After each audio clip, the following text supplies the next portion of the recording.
सभी बच्चों को प्यार भरा नमस्कार। इंतज़ार की घड़ियां हुई ख़त्म। स्वागत है आपका ब्यूटीफुल सा चैनल ER. फिजिक्स क्लासेस में। आज के वीडियो के माध्यम से मैं आप लोगों को EV संबंध से संबंधित कुछ प्रश्न करेंगे, कुछ न्यूमेरिकल्स करेंगे। तो सबसे पहले एक बार मैं आप लोगों को याद दिला दूं कि EV संबंध होता क्या है। तो EV संबंध का अर्थ है मेरे दोस्त कि विद्युत क्षेत्र E और विद्युत विभव V के बीच का रिलेशन। तो चलिए देखते हैं EV संबंध क्या है। क्लास बंद होने से पहले मैंने इसे प्रूफ किया था कि EV संबंध होता क्या है। तो मेरे दोस्त, ये विद्युत क्षेत्र E और विद्युत विभव V के बीच का संबंध होता है और इसे हम लोग -dV/dx से दिखाते हैं, लिखते हैं। ठीक है, जहां E क्या है? Electric field. E क्या है मेरे दोस्त? Electric field. और इसको हम लोग हिंदी में विद्युत क्षेत्र कहते हैं। हिंदी में क्या कहते हैं? विद्युत क्षेत्र। और V क्या है? Electric potential. और हिंदी में इसे कहा जाता है विद्युत विभव। और dV/dx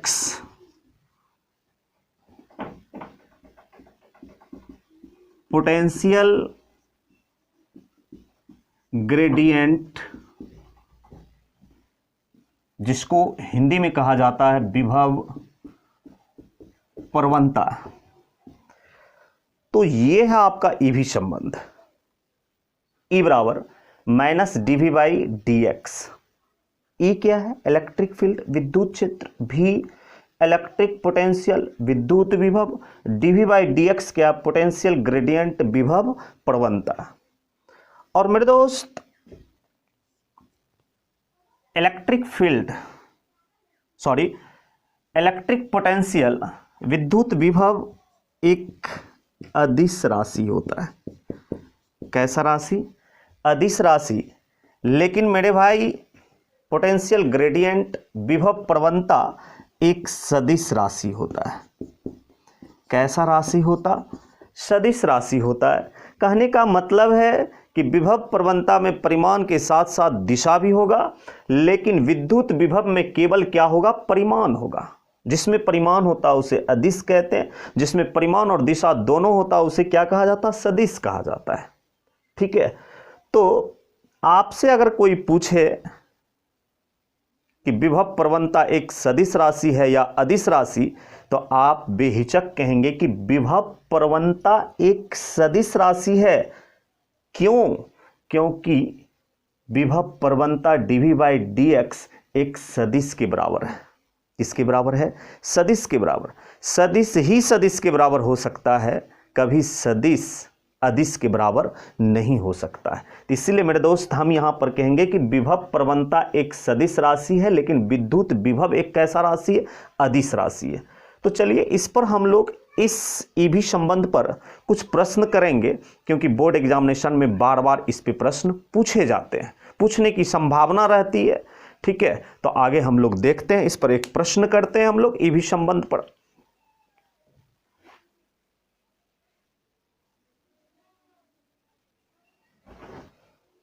तो चलिए, EV संबंध पर एक प्रश्न लिया हमने। प्रश्न है, एक आवेश के निकाय के कारण चार्ज का एक सिस्टम है। ठीक है, निकाय के कारण SI पद्धति में विद्युत विभव V बराबर 2x+3 हो तो x बराबर 2 मीटर पर विद्युत क्षेत्र का मान क्या होगा। ठीक है, तो कहने का मतलब है मेरे दोस्त, यहाँ पे इस प्रश्न में विद्युत विभव दे रखा है और पूछा क्या जा रहा है, विद्युत क्षेत्र। तो ईवी संबंध से इस न्यूमेरिकल्स को हम लोग सॉल्व कर सकते हैं। तो चलिए सॉल्व करते हैं ईवी संबंध से। क्या है ईवी संबंध? तो ई बराबर minus DV by D X. और मेरे दोस्त देखो प्रश्न में भी का मान दे रखा है 2x + 3। तो चलिए रखते हैं भी का value, minus D by D x 2x + 3। ये भी के स्थान पे 2x + 3 भी का मान रख दिया हमने, ठीक है। तो चलिए ब्रैकेट ओपन करते हैं, तो ब्रैकेट के बाहर जो चीज़ है सभी टर्म्स पे चला जाएगा, सभी पद पर जाएगा। तो ये हो जाएगा minus D by D x 2x plus, फिर ये बाहर वाला चीज 3 पर आएगा, तो माइनस इंटू प्लस क्या होगा, माइनस होगा। तो ये हो जाएगा d3/dx। ठीक, तो आगे हम 2 को d/dx से बाहर ले लेते हैं, तो ये हो जाएगा -2 इंटू dx/dx माइनस d3/dx।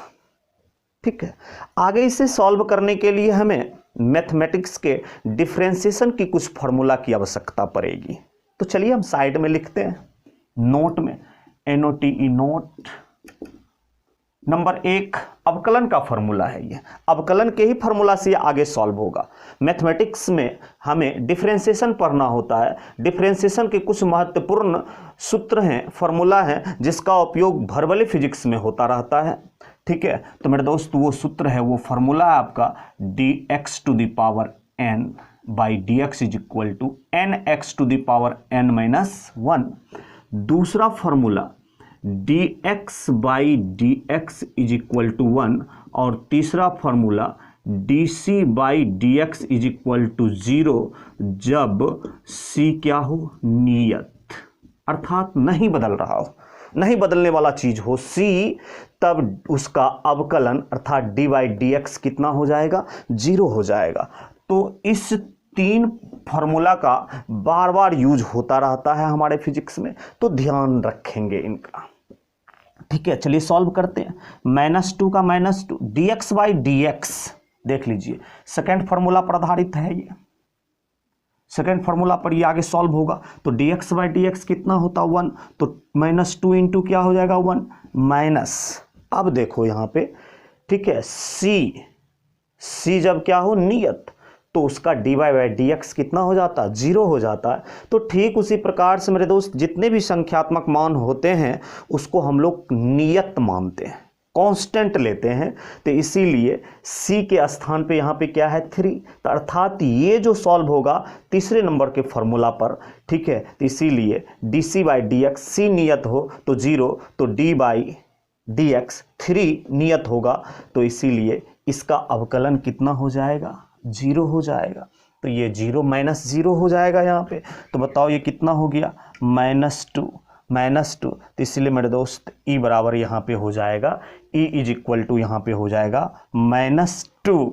और किस पद्धति की बात कर रहा है, SI पद्धति की। किस पद्धति की बात कर रहा है, SI पद्धति की बात कर रहा है। तो E आपका विद्युत क्षेत्र है, और बताओ विद्युत क्षेत्र E का SI मात्रक क्या होता है मेरे दोस्त, तो वोल्ट प्रति मीटर, या फिर आप न्यूटन पर कूलम भी लगा सकते हो। तो यही फाइनल आंसर हुआ।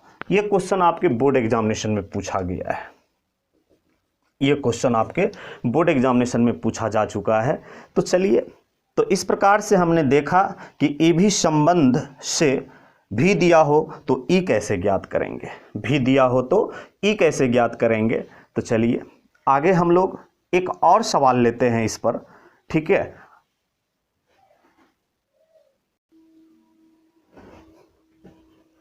तो चलिए दूसरा प्रश्न हमने लिया, एक आवेश के निकाय के कारण SI पद्धति में विद्युत विभव V बराबर x² + 2x + 4 हो तो x बराबर 1 मीटर पर विद्युत क्षेत्र का मान क्या होगा।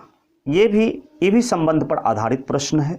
ठीक है, इसे भी हम लोग ईवी संबंध से सॉल्व कर सकते हैं। न्यूमेरिकल सॉल्व करने का तरीका होता है कि पहले हमें ये देखना चाहिए कि दिया क्या है, निकालना क्या है। तो मेरे दोस्त देखो, इसमें इसके सॉल्यूशन में हम देखते हैं, देख पा रहे हैं कि क्या दिया है। गिवन दैट विभव दे रखा है, कितना है विभव, x² + 2x + 4। और ज्ञात क्या करना मेरे दोस्त, विद्युत क्षेत्र। विद्युत क्षेत्र को हम लोग किससे सूचित करते हैं, E से। तो E = व्हाट एट x = 1 मीटर। अर्थात E का मान ज्ञात करना है कितनी दूरी पर, 1 मीटर की दूरी पर। और दूरी को यहां पर किससे सूचित किया गया, x से सूचित किया गया है। ठीक है, तो चलिए हम किससे यहां पे सॉल्व करेंगे, ईवी संबंध से। अब ईवी संबंध से, ठीक है, तो ईवी संबंध क्या है, E = -dV/dx। तो बताइए भी कितना दे रखा है, भी का मान रख देंगे यहाँ पे। तो -d/dx, भी का वैल्यू कितना है मेरे दोस्त, x² + 2x + 4। फिर आगे क्या करेंगे, ये बाहर वाले चीज को ब्रैकेट के सभी पद पर ले जाएंगे। तो ये हो जाएगा -dx² plus into minus d2x/dx, फिर माइनस इंटू प्लस माइनस हो जाएगा d4/dx। तो चलिए देखते हैं आगे हम लोग, -dx² और ये 2 बाहर आ जाएगा। तो 2 × dx/dx, और ये तीसरे नंबर पे सॉल्व होगा ये वाला टर्म। ठीक है, क्योंकि c नियत होता है, 4 भी नियत होता है, तो c नियत का अवकलन 0, तो 4 का भी अवकलन कितना होगा, 0 होगा। इसीलिए इसका वैल्यू कितना ले लेंगे, 0। तो डायरेक्ट हम लिख सकते हैं -0। डायरेक्ट क्या लिख सकते हैं, -0 लिख सकते हैं। तो चलिए आगे हम इधर सॉल्व करते हैं इसको। तो बताइए ये किस पे सॉल्व होगा, नंबर 1 फार्मूला पर। नंबर 1 पर dx पे पावर n/dx, nx⁻n-1। तो n के स्थान पे क्या है मेरे दोस्त, यहाँ पे 2 है। ठीक है, तो n था तो n से मल्टीप्लाई, और पावर n में से एक घट गया, तो यहाँ n के स्थान पे 2 है, तो हम क्या लिखेंगे, 2 से मल्टीप्लाई करेंगे, और ये हो जाएगा x⁻2 - 1 -2 dx/dx कितना 1, तो 2 × कितना 1 हो जाएगा। तो बताइए ये कितना हो गया, -2x। x पर पावर 2 में से 1 घटाओगे तो कितना बचेगा, x पे पावर 1 लिखें या ना लिखें कोई फर्क नहीं पड़ता। तो -2, तो चलिए -2, तो मेरे दोस्त ये x पर विद्युत क्षेत्र, x दूरी पर विद्युत क्षेत्र निकल गया, -2x - 2। ये x दूरी पर विद्युत क्षेत्र निकल गया। लेकिन प्रश्न में कह रहा है कि E का मान क्या होगा जब x कितना मीटर हो, 1 मीटर। x कितना मीटर हो, 1 मीटर। तो जब E का हमें व्यंजक प्राप्त हो गया, तो अब E में हम किसका वैल्यू रख देंगे, x का। इससे पिछले वाले प्रश्न में x के रूप में E प्राप्त नहीं हुआ था। किसके रूप में, x के रूप में E प्राप्त नहीं हुआ था, जिसके कारण से x = 2 था, तो 2 का वैल्यू हम नहीं रखे थे। x के रूप में प्राप्त होगा तो x का मान यहां पे पुट करना पड़ेगा, रखना होगा।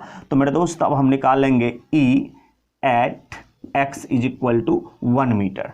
तो बताओ अब क्या होगा, तो E बराबर हो जाएगा, ठीक है, तो -2, x के जगह पे कितना रखोगे 1, और फिर -2, तो बताओ ये कितना हो जाएगा, ये हो जाएगा आपका -2, तो बराबर कितना हो जाएगा, -4। तो इसलिए मेरे दोस्त E का मान हो जाएगा x = 1 मीटर पर -4 वोल्ट प्रति मीटर। तो ये आपका प्रश्न है। तो चलिए अगले वीडियो में हम लोग विद्युत विभव विभिन्न आवेश के कारण ज्ञात करेंगे। तो बहुत बहुत धन्यवाद।